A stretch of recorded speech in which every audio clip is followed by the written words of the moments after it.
Buenas noches, bienvenidos una vez más a Teología con Café. Agradezco la asistencia de cada uno de ustedes y por supuesto que con el ánimo de aprender a interpretar las escrituras. Así que como estamos acostumbrándonos, solicito que uno de ustedes pida la palabra para dirigirnos en oración y comenzar nuestra clase de hoy.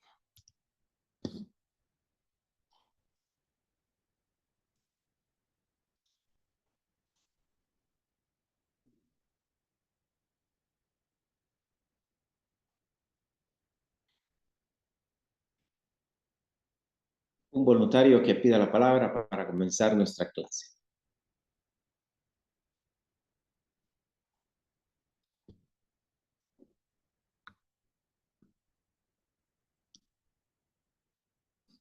Bien. Adelante, Dulce, por favor, enciendes tu micrófono y nos diriges en oración. Claro, buenas noches. Padre Santo, te damos gracias por este día, por la oportunidad que nos da de reunirnos nuevamente. Gracias, Señor, porque queremos aprender a interpretar, Señor, las Escrituras. Y te ruego, Señor, que guíes a Mike esta noche, Señor, y que tú nos muestres también, Señor, sobre todo tu voluntad. Gracias, Señor, por la oportunidad que nos da, Señor, de estar conectados los que estamos, Señor. Y te ruego, Señor, que tomes en control, Señor, esta reunión. Gracias por todo. Bendito seas. En el nombre de tu Hijo Jesucristo te lo pedimos. Amén. Amén, amén. Muchas gracias, Dulce. Pues el tema de hoy es precisamente la tercera parte, o mejor dicho, el tercer principio de interpretación bíblica. Hacemos un repaso general de lo que fue el principio número 1, las escrituras interpretan a las escrituras. Su importancia mantiene toda la Biblia en perspectiva, no sea que suframos los resultados de exagerar una parte de la escritura excluyendo a otra. Decíamos aquí que vemos el texto en su contexto tanto mediato como inmediato. Y vamos a permitir que aquellos pasajes oscuros y aquellos pasajes difíciles tengan la primera y fundamental oportunidad de ser clarificados. Recuerde que ese es nuestro método. Clarificamos para cumplir. Y entonces la misma escritura clarifica aquello que aparentemente está oscuro o difícil. Luego de este primer principio, las escrituras interpretan las escrituras. Estudiamos el principio número 2, que es la interpretación literal de las escrituras. Y aquí dijimos que esto era importante al tomar en cuenta, recordarán ustedes, todas las figuras del lenguaje, que si bien existe lenguaje figurado en la Biblia, no quiere decir que lo vamos a interpretar figurativamente. Entonces, la importancia de la interpretación literal de las escrituras es que actúa como freno a nuestras imaginaciones para que no concluyamos interpretaciones llenas de fantasías y nos lleva a examinar detenidamente las formas literarias de las escrituras. Hoy comenzamos ya entonces con el tercer principio general de interpretación de la Biblia. Y esto es lo que llamamos el método gramático histórico, que viene a complementar el sentido literal, es decir, el principio número 2 que vimos en las semanas anteriores. Por eso decimos que este método gramático histórico está íntimamente ligado con el sentido literal. Este método enfoca su atención no solo en las formas literarias y las figuras del lenguaje, sino en las construcciones gramaticales y en los contextos históricos.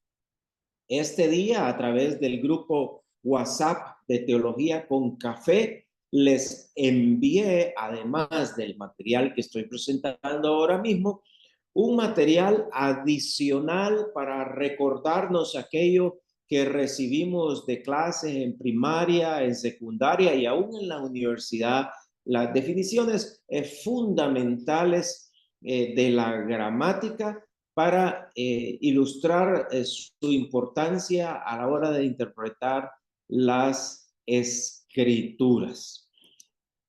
¿Qué es esto del método gramatical histórico, que en su sentido más amplio incluye literal gramatical histórico? Porque, como dijimos, comienza con tomar la comprensión simple de la forma literaria. En una de las clases anteriores yo preguntaba, por ejemplo, cuando decimos un lago de fuego, ¿cuál es el significado más simple de esto?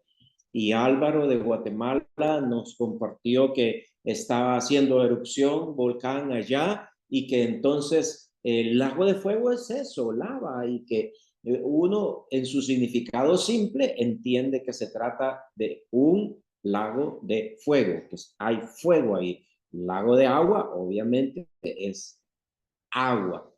Decíamos esto para ilustrar que, si bien entendemos, después de repasar las veces que la Biblia menciona la expresión lago de fuego, vamos a concluir que se refiere a este lugar de tormento que comúnmente llamamos infierno, pero en su significado simple, y así nos acercamos a la escritura, porque es tan sencillo como que el receptor de los libros bíblicos, digamos de las epístolas, las cartas que escribió para el caso el apóstol Pablo, qué sé yo, la carta a los filipenses. Cuando Pablo escribe a los filipenses y empieza a hablar de que hay problemas ahí de división entre algunos de ellos, los de Filipos, al leer aquello, saben de qué se trata, porque es lo que ellos están experimentando. No tienen que ponerse a pensar qué habrá querido decir Pablo con esto, busquemos en el Antiguo Testamento si hay algo. No, en su primera percepción, ellos entendían el significado simple y directo de las cosas. Entendían el significado que era común en su lenguaje, en sus palabras, en sus frases, en sus oraciones. Ahora, este tercer principio general de interpretación bíblica toma en cuenta la estructura gramatical. ¿Qué es esto de la estructura gramatical? Bueno, es el arreglo y la construcción de palabras y oraciones en cada idioma. La Biblia, para el caso, fue escrita principalmente en griego el Nuevo Testamento, en hebreo el Antiguo Testamento, pero tiene porciones, el Antiguo Testamento, porciones importantes que están en arameo, que ya era una variante del hebreo popular y con algunas mezclas circunstanciales y geográficas que daban lugar a esta variante, pero era en sí un tercer idioma en la escritura. De hecho, en el Nuevo Testamento, especialmente en los Evangelios, hay algunas pequeñas frases mencionadas en arameo, pero tanto el griego como el hebreo y el arameo tienen sus propias estructuras gramaticales, la forma como ellos arreglan las oraciones y los párrafos, los documentos completos. Lo mismo sucede hoy en día con el español, con el inglés, con el francés y con cualquier otro idioma. En español decimos contar con la Real Academia de la Lengua, la Real Academia Española, que rige la manera como el lenguaje o el idioma castellano va evolucionando. Entonces, cuando hablamos de un método gramatical histórico, es porque al sentido literal que vimos en el principio 2, le estamos agregando que vamos a observar la gramática a la hora de interpretar. Y el tercer elemento, el análisis histórico, es el conocimiento de la situación o del contexto histórico en el que los libros bíblicos fueron escritos. Mucho del contexto histórico de un libro, de una carta, es provista por el autor mismo en la carta. Por eso cuando queremos estudiar detalladamente una porción de una epístola, por poner un ejemplo, entonces lo que hacemos es que leemos la epístola completa una y otra vez. Y teniendo el panorama general de la epístola, entonces estudiamos la porción que nos interesa y vamos a ir a analizarla. Sucede también, para fortuna, que hay herramientas.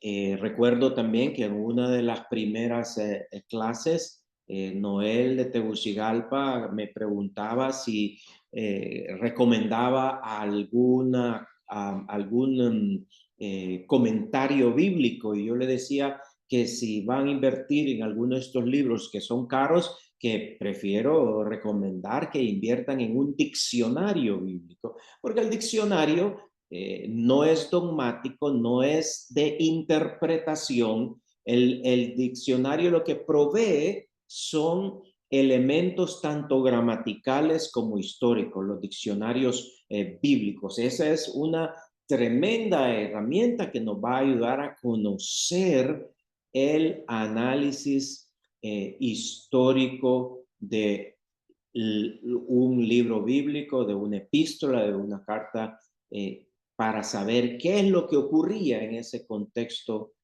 cuando fue escrita. Aquí tenemos dos reglas que tomamos en cuenta con respecto a al método gramático histórico. Y vamos a hacer unos ejercicios con unos versículos que hemos seleccionado. Bueno, dicho sea de paso, lo repito como lo dije en la primera ocasión, este material que yo estoy compartiendo con ustedes es exactamente el mismo material que el pastor Nelson Guerra compartió conmigo en 1984, y es el mismo material que por esa misericordia de nuestro Señor tuve la oportunidad de compartir por primera vez en 1985 en un campamento doctrinal ahí en el lago de Yohoa, Honduras, en Bagope.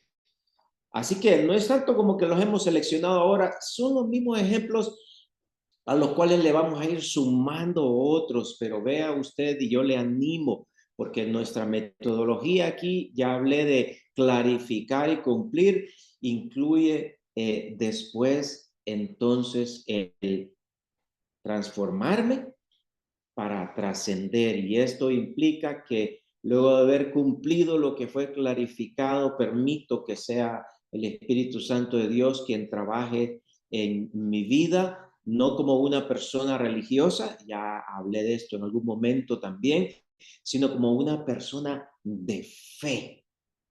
Y siendo personas de fe, transmitimos a otros nuestra fe. No nos quedamos con cosas tan valiosas como esta, sino que las compartimos con nuestros discípulos. Eso, dicho sea de paso, es discipulado. Eso es cumplir la gran comisión. Mateo 28 dice, por tanto, id, haced discípulos, y dice, enseñándoles todas las cosas.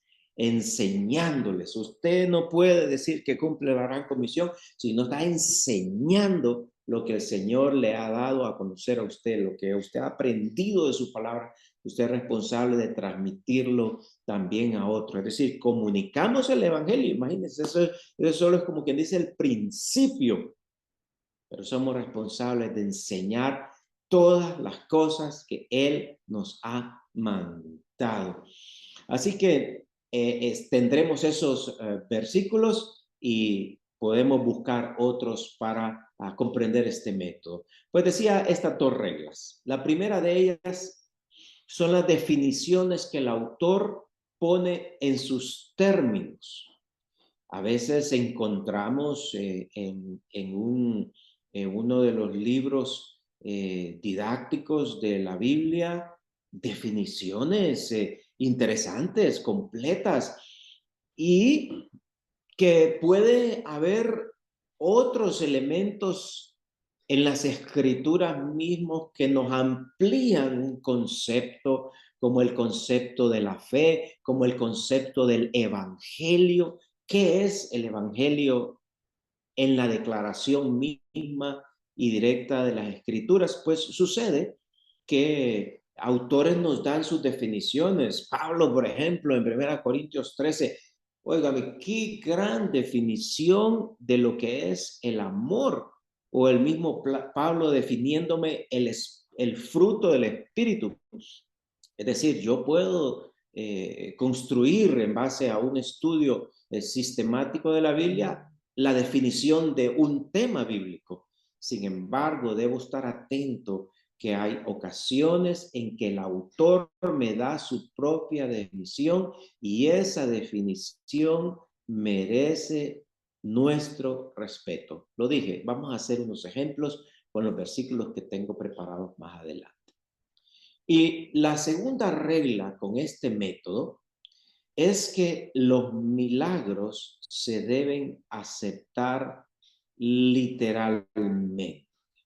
Fíjese que este tema es importante porque allá a finales del siglo XIX comenzó a surgir un movimiento de creyentes, de cristianos, de estudiosos de la Biblia, que muchos de ellos eran catedráticos en las grandes universidades, esas que hoy en día el nuevo gobierno de los Estados Unidos les está cortando la ayuda federal por haberse desviado totalmente de los principios judeocristianos con que fueron fundados. En esas mismas universidades a finales del siglo XIX, piense en Harvard, por ejemplo, de este nivel estoy hablando, comenzaron como seminarios teológicos, pero dos cosas se dieron a final del siglo XIX entre los creyentes. La primera de ellos es que empezaron a ponerle duda a la Biblia. Empezaron a cuestionarse, ¿será que la Biblia realmente dijo esto? ¿Será que realmente esto está? ¿Será que esto es realmente lo que significa? Y comenzaron a crear una serie de criterios distintos de la interpretación de las escrituras que concluyeron en dudar de los textos originales mismos, y es lo que dio lugar a lo que se llamó la, la crítica textual ¿verdad? Estos críticos. Y lo que viene a la par de esto, cuando tú comienzas a dudar de que la Biblia es la palabra de Dios, que tú te acercas a ella como lo que dice ser, porque la Biblia dice ser la palabra inspirada de Dios mismo. Cuando tú le pones duda a eso, ¿sabes qué es lo primero que cae? Sí, los milagros. Cuando yo ya voy a la Biblia con duda, ya no acepto que los milagros son literales. Uy, cualquier cantidad de TikToks hay hoy en día, cualquier cantidad de Reels hay hoy en día que te ponen la duda, ¿se abrió realmente el Mar Rojo? ¿Habrá sido algo simbólico y que el autor lo exageró? ¿O serán más bien los intérpretes los que exageran? Así que veamos la importancia de estar aprendiendo a interpretar la Biblia, de agregar a los dos principios que ya vimos, el método gramatical histórico, pero tengamos este cuidado. Por mucha gramática que le pongamos, por mucho contexto histórico que conozcamos alrededor, debemos creer que la Biblia es la palabra de Dios y que yo me acerco a ella esperando escuchar de Dios que me hable. Si yo voy a la Biblia a buscar justificación de mis decisiones, si yo voy a la Biblia a buscar justificación de mis creencias, de mis suposiciones, de mis prácticas, de mis pecados, ¿sabe? Voy a escuchar de todo, menos la voz de Dios. Yo voy a respetar esas declaraciones contundentes y no voy a buscarles lado. Y donde dice que ocurra un milagro, como tal lo voy a tomar. Así que la importancia de este método gramatical histórico es que enfoca nuestra atención en el significado original del texto para no leer en las escrituras lo que yo quiero leer, para no ponerle a las escrituras que diga lo que yo quiero que diga. Yo no voy a dar lugar a que mis ideas o mis percepciones del presente le impongan a la Biblia lo que no dice. Hay dos palabras técnicas que se usan en métodos de interpretación bíblica. Ya definimos semanas atrás el término hermenéutica, que se refiere precisamente a interpretar la Biblia. Y dentro de la hermenéutica hay dos conceptos más. Un concepto es el concepto de exégesis y otro concepto es el concepto de eisegesis. Quiero explicar exégesis de extraer, es dar a conocer, es descubrir, es sacar. Nosotros a las escrituras, cuando estamos analizándola gramaticalmente según su estilo literario, es porque queremos extraer su significado, permitir que la Biblia sea la que hable.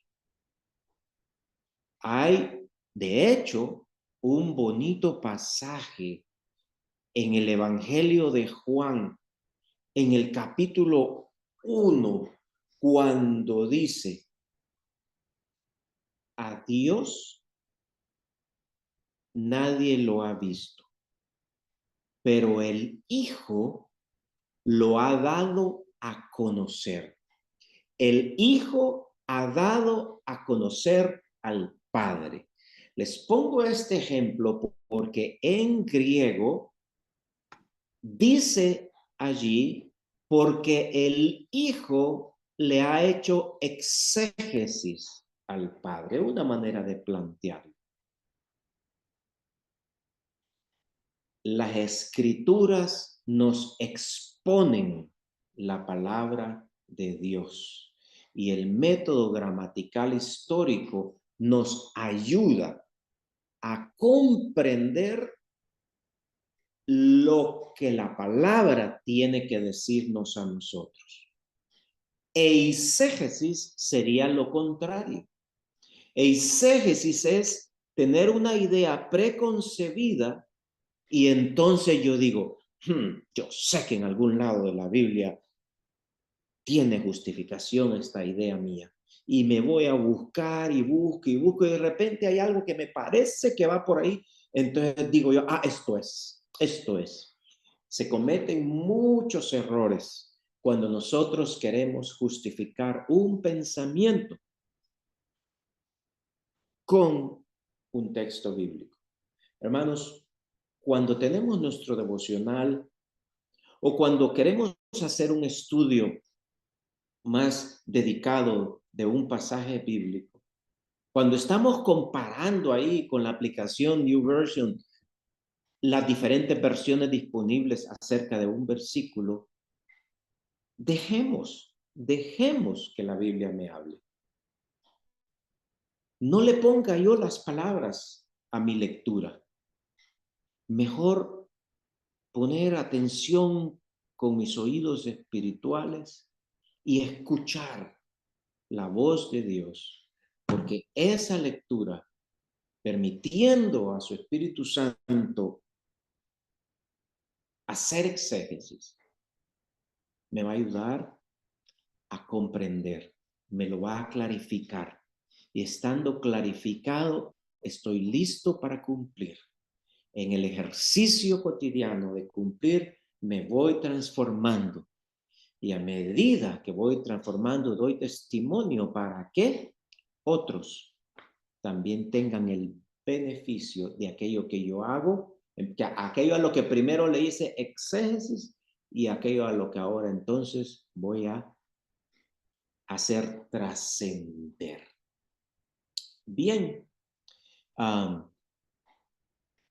quisiera dar oportunidad si hay alguna pregunta que alguno de ustedes tuviera con respecto a esto que he explicado el día de hoy de método gramatical histórico, antes de que veamos los ejemplos de los versículos que están preparados para ilustrar estas dos reglas. Si alguien tiene una pregunta, por favor, levanta la mano y le permito encender su micrófono.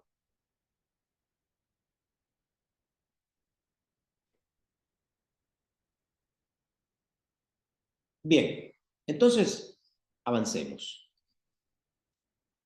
Ejemplos de las dos reglas anteriores.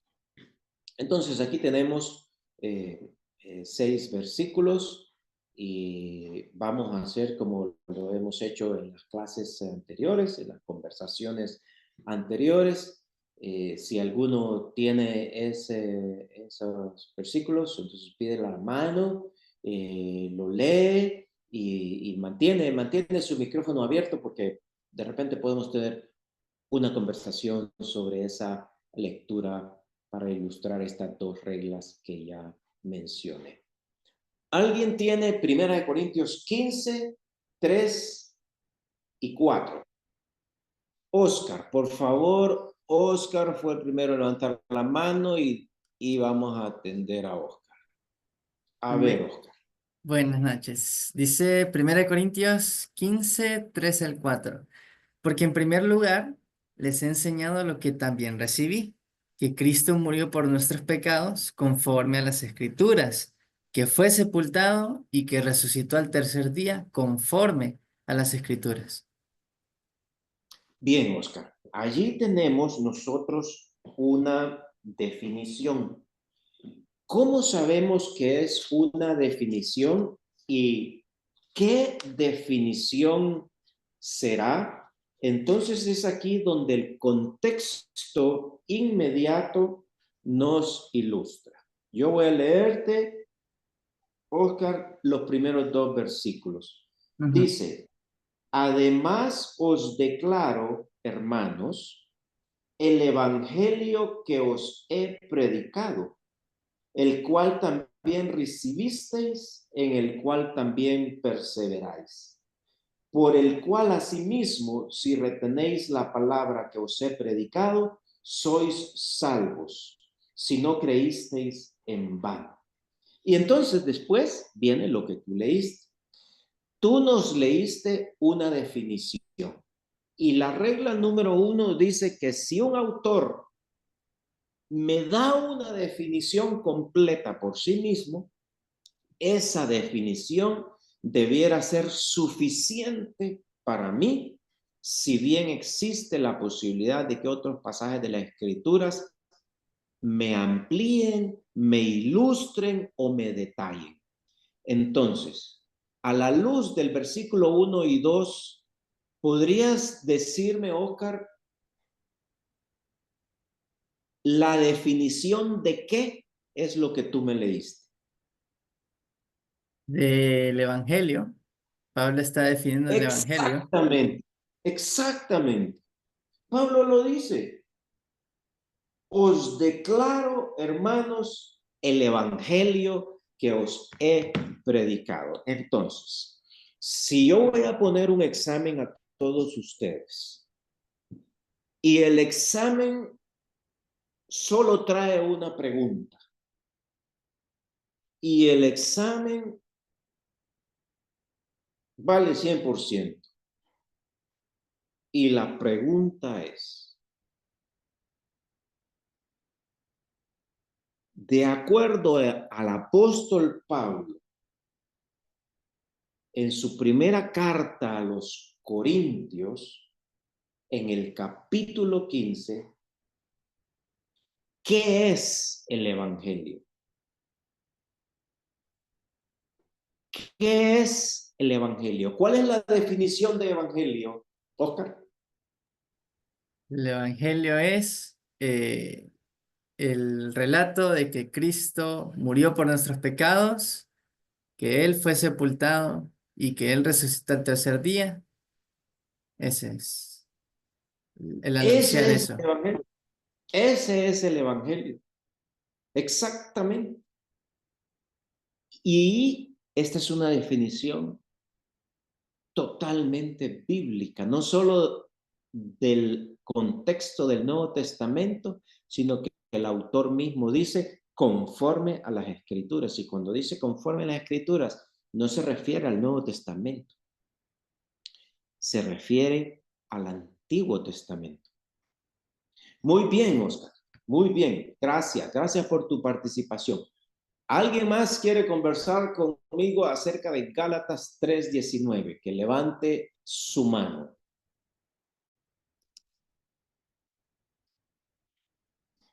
Vamos a ver quién levantó la mano primero.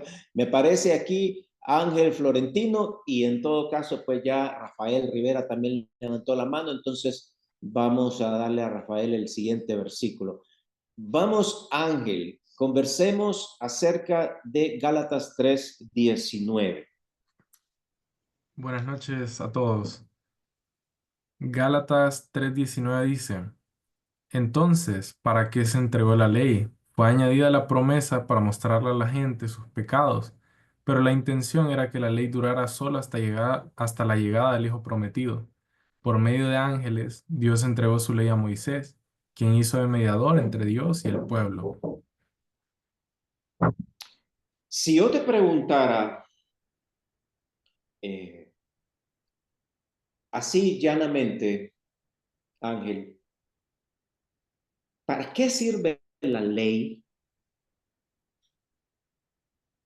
¿Tendríamos aquí suficiente información que satisfaga el interés de conocer el propósito de la ley?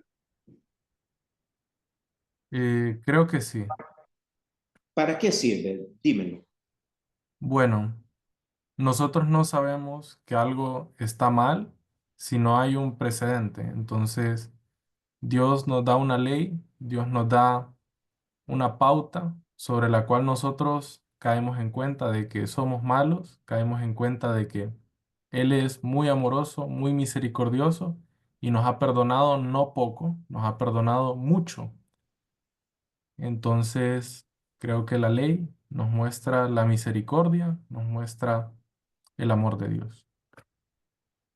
Y mira, Ángel, que aquí has mencionado tú elementos importantes del propósito de la ley que aparecen en el libro de Romanos, lo cual viene a ilustrar elementos de lo que aparece aquí en Gálatas. La regla con respecto al método gramatical que me recuerda que como base simple y suficiente para comprender un concepto está cuando un autor hace una definición así, llana, directa. ¿Para qué sirve la ley? Pues fue añadida por causa de nuestras transgresiones, ¿verdad? Y tú mencionaste algunos elementos que tienen que ver con nuestro pecado, que tienen que ver con la misericordia que Dios nos tuvo. Y sí, y como lo digo, hay otros pasajes de la Escritura que me lo ilustran de esa forma. Se habló de que yo no podía con esto, pero que vino un Salvador. Y dice aquí, hasta que viniese la simiente a quien fue hecha la promesa. Y si bien es cierto, esa expresión, la simiente a quien fue hecha la promesa en sí mismo, exige que busque interpretarla, porque yo me pregunto, uy, ¿quién es la simiente que habría de venir? Si yo me pregunto, ¿a quién se le hizo una promesa? Claro, ahí voy a entrar a recurrir a otros pasajes. Pero la definición simple aquí de Pablo a los Gálatas es que la ley sirve por causa de mis transgresiones hasta que venga la simiente a quien fue hecha la promesa. Y esta ley, mire qué importante esta ley, que fue ordenada por medio de ángeles en mano de un mediador. Y el mediador no lo es de uno solo, pero Dios es uno. Y el pasaje, hasta ya entrado el capítulo 4, sigue hablándonos del propósito de la ley. Otra manera de decirlo es, si yo preguntara, ¿cuál es el pasaje clave del Nuevo Testamento que me habla acerca del propósito de la ley? Entonces yo puedo contestar, Gálatas capítulo 3, versículo 19, hasta el capítulo 4, versículo 7. Yo ya sé que todo ese segmento es clave para hablar del propósito de la ley.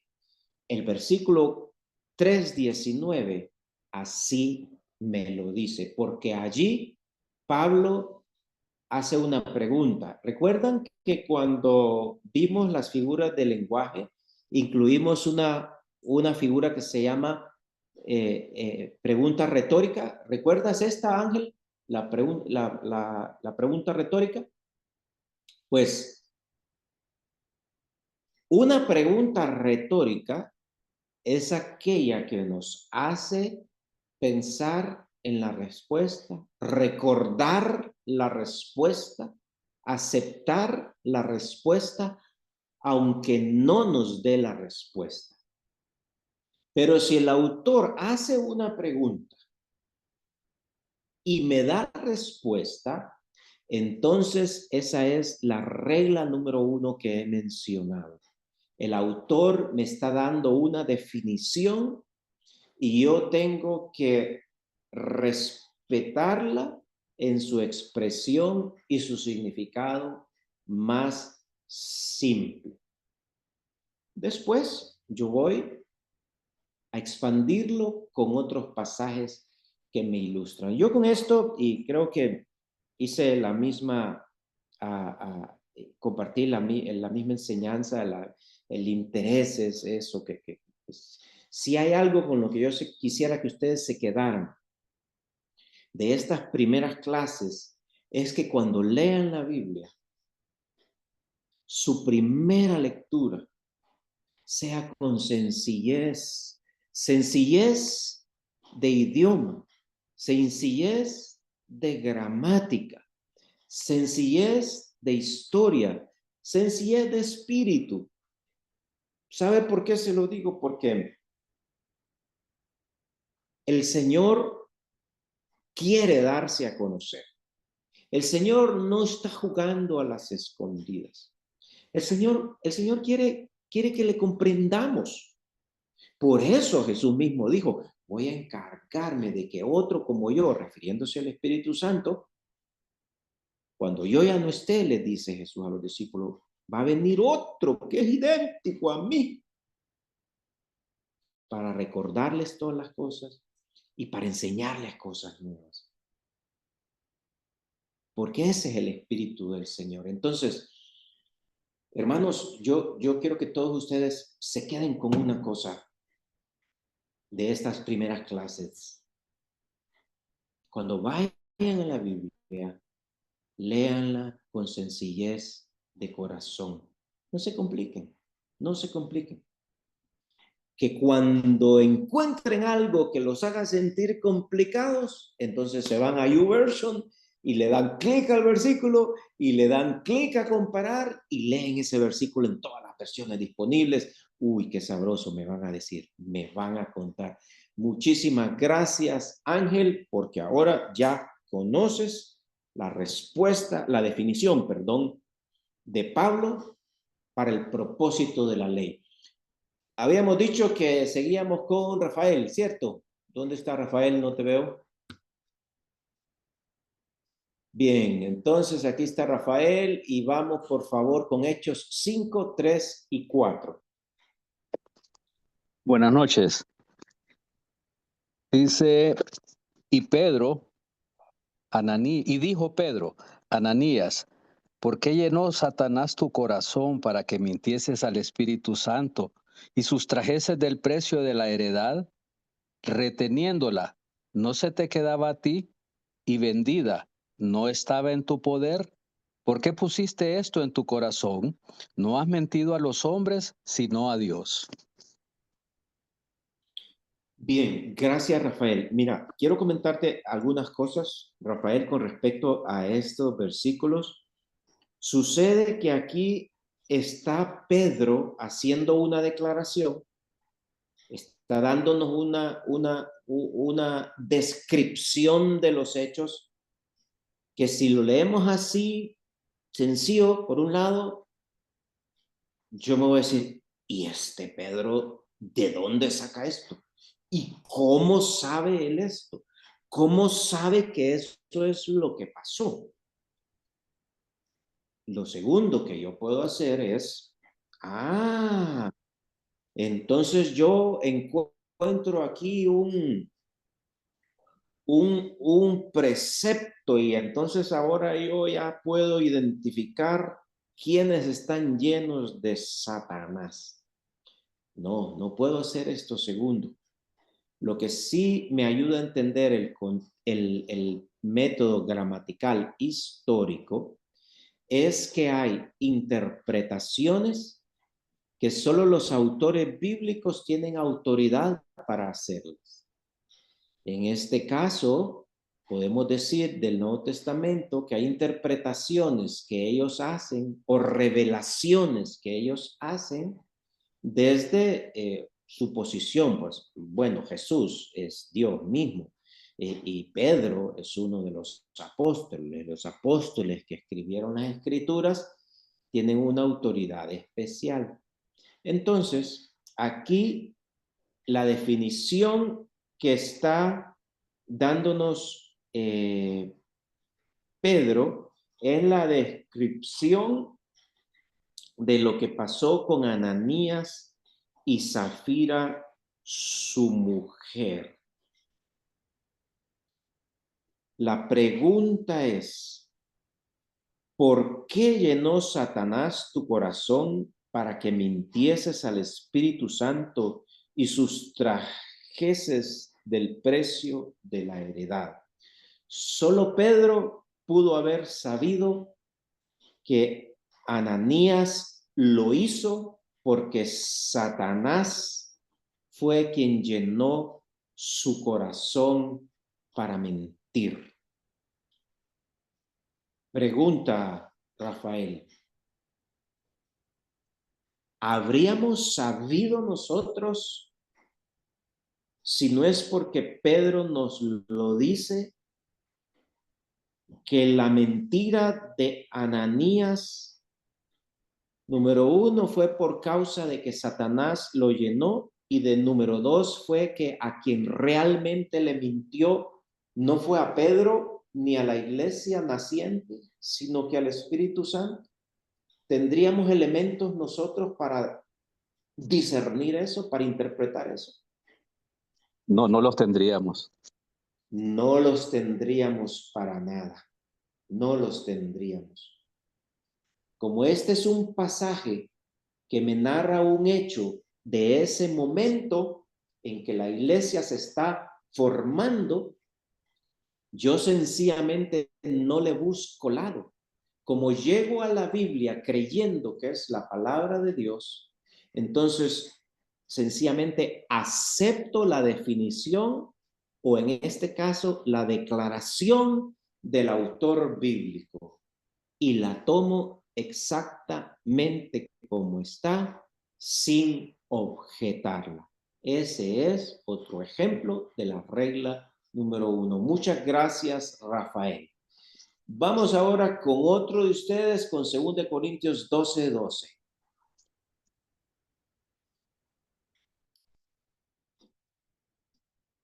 ¿Alguien pide la palabra para 2 Corintios 12:12? Tenemos a Bertalicia Guerra Alvarado. Vamos a darle el micrófono. A ver, Bertalicia, encienda su micrófono y nos lee 2 Corintios 12:12.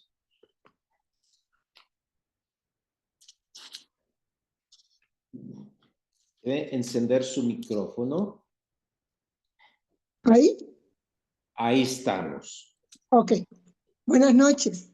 Buenas noches. Dice 2 Corintios 12:12, con todo, las señales de apóstol han sido hechas entre vosotros en toda paciencia, por señales, prodigios y milagros.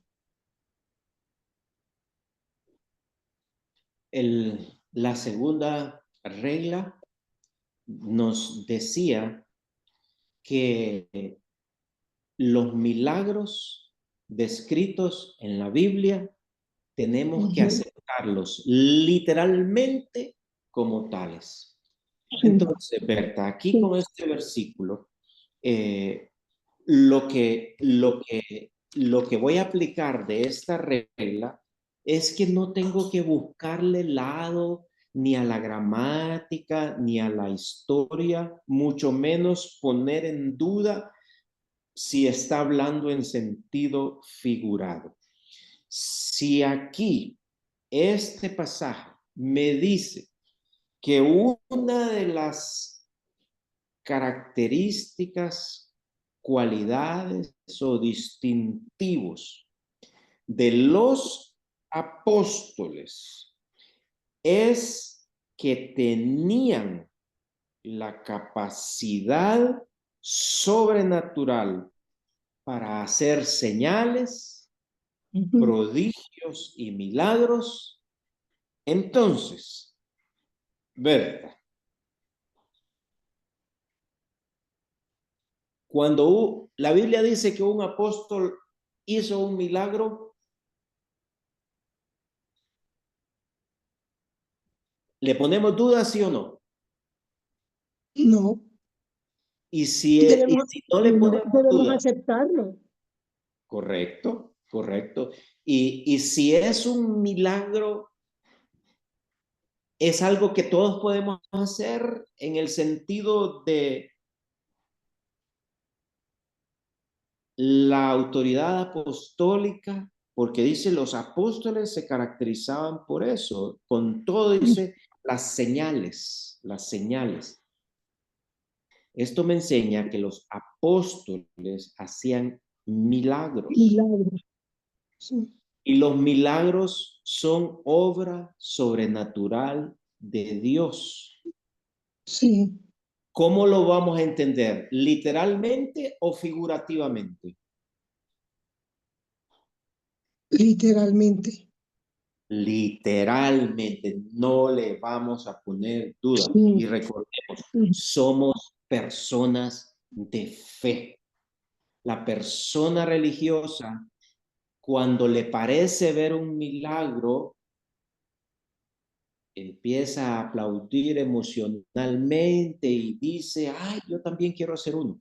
La persona de fe lo cree y le da gracias y gloria a Dios. Muchas gracias, Berta. Vamos con otro versículo, Hebreos 2:4, otro voluntario o voluntaria para leernos. Alma Rico. Vamos, Alma, Hebreos 2:4. Hebreo, ay, Hechos tenía yo, perdón, ya. Bien, vamos a Hebreos 2:4. 2:4. Ok. Hebreo 2:4. Testificando Dios juntamente con ellos, con señales y prodigios y diversos milagros y repartimientos del Espíritu Santo según su voluntad. Bien, estamos con la regla número 2, que la regla número 2 dice que los milagros deben entenderse literalmente. Entonces, aquí tenemos un versículo que me dice para qué sirven estos milagros y también nos dice por qué ocurren estos milagros. ¿Cuál es la primera palabra en el versículo 4? Testificando. Testificando. Testificando. Dice que en el contexto de hablar de la salvación, dice que la hemos entendido por la palabra, por la revelación, por la Biblia, que viene desde tiempo antiguo por los ángeles mismos que menciona, pero que ha llegado a nosotros porque fue anunciada, fue predicada, ese evangelio que leímos de 1 Corintios 15, y que fue anunciada por el Señor, no fue confirmada por los que oyeron, pero dice, testificando Dios juntamente con ellos, con señales y prodigios y diversos milagros. ¿Cómo le vamos a poner duda? ¿Cómo le vamos a poner una figura a un milagro cuando dice que Dios mismo testifica a través de milagros? Y concluye ese versículo 4, porque así es su voluntad. Él quiere, Él los permite. Así que esta regla número 2, para crecer en fe, cuando ustedes dicen, ay, necesito crecer en fe, vaya a la Biblia y crea que lo que la Biblia le dice es verdad y que literalmente Dios está disponible para hacer milagros.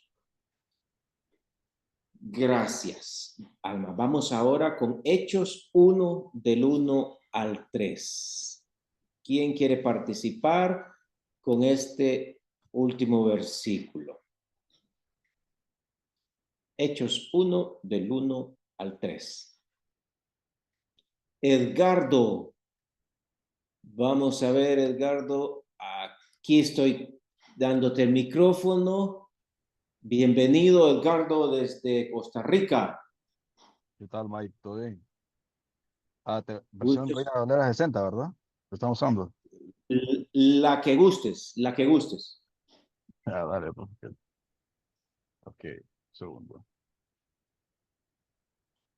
Ok, dice, muy distinguido amigo Teófilo. En mi primer libro, le escribí a ustedes acerca de todo lo que Jesús hizo y enseñó desde el principio hasta el día en que subió al cielo. Jesús murió en una cruz, pero resucitó y luego se apareció a los apóstoles que había elegido, perdón.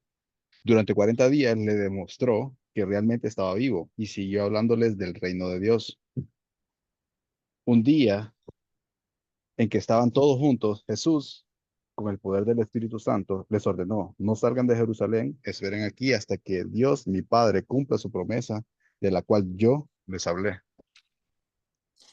Miren qué intenso ese pasaje que pone a Jesús en un contexto poderoso y de milagros. Edgardo, contéstame esto de esa lectura que tú acabas de hacernos. Ahí es bien amplio en definir milagros. ¿Cuál dirías tú que es el milagro más grande mencionado ahí en esos primeros 3 versículos? A lo que veo aquí, a lo que analizo también, es el hecho de que se les apareció a ellos después de resucitar. Estuvo 40 días con ellos enseñándoles todas las cosas para que luego fueran a predicar el evangelio. Así es, el milagro más grande es la resurrección de Jesús. Por causa de que Él resucitó, se les presentó y les mostró y les siguió enseñando acerca del reino de Dios. El milagro más grande, o sea, si no vamos a creer en los milagros y veamos que esta lectura que nos acaba de hacer Edgardo, el autor Lucas le está escribiendo a su amigo Teófilo, que posiblemente era un alto funcionario, un diplomático, un alguien así importante, excelentísimo Teófilo, como dice la otra versión. Le dice las cosas que Jesús hacía y enseñaba, y cómo estas enseñanzas venían acompañadas de milagros. La semana pasada mencionaba esto yo, que en los evangelios encontramos esa combinación de enseñanzas y de milagros, y que muchas veces las enseñanzas están vinculadas con el milagro que se describe o a la inversa, porque el autor lo que está tratando de mostrarnos es precisamente la enseñanza misma que hay detrás de los milagros. Muchas gracias, Edgardo, y con esto yo estoy llegando al final de la clase de hoy, pero quiero dejarlos con esta pregunta. ¿Y tú crees en los milagros? Yo he hecho mención aquí hoy de cómo el contexto del milagro es para que nosotros crezcamos en fe. Y quiero leerles este pasaje del Evangelio de Marcos, capítulo 10. Y aquí es este pasaje en el cual el Señor Jesús el día anterior había llegado con hambre a querer tomar del fruto de la higuera y no tenía fruto, y entonces el Señor maldijo esta higuera, y al día siguiente los discípulos están pasando por allí, y es aquí donde les leo en Marcos capítulo 11, repito, Marcos 11, versículo 20, dice: a la mañana siguiente, al pasar junto a la higuera que él había maldecido, Los discípulos notaron que se había marchitado desde la raíz. Pero Pedro recordó lo que Jesús había dicho al árbol el día anterior y exclamó: mira, Rabí, la higuera que maldijiste se marchitó y murió. Entonces Jesús le dijo a los discípulos, escucha, porque este es el mensaje para ti hoy. Tengan fe en Dios. Tengan fe en Dios. Les digo la verdad. Ustedes pueden decir a esta montaña: levántate y échate al mar, y sucederá. Pero deben creer de verdad que ocurrirá y no tener ninguna duda en el corazón. Les digo, ustedes pueden orar por cualquier cosa, y si creen que la han recibido, será suya. ¿Y tú crees en los milagros? A la luz de esta reflexión final en Marcos 11, los dejo con este pensamiento: que si creo en los milagros, claro que sí. Cada oración contestada. Tengan fe en Dios. Que si creen esa oración que tú le presentas al Señor esta noche, será tu milagro concedido. Que sea una semana de muchas oraciones contestadas, que su fe sea fortalecida cuando sean testigos de los milagros que el Señor hace a su favor, y entonces den gracias y gloria al Señor, como hemos aprendido a decirlo. Baruch Hashem. Manitas levantadas. Baruch Hashem. Les bendigo, hermanos. Muchas gracias por su atención y nos vemos, Dios mediante, para conversar la próxima semana. Hasta pronto.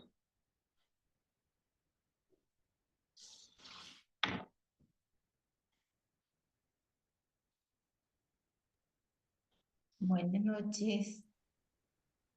Buenas noches. Hasta pronto.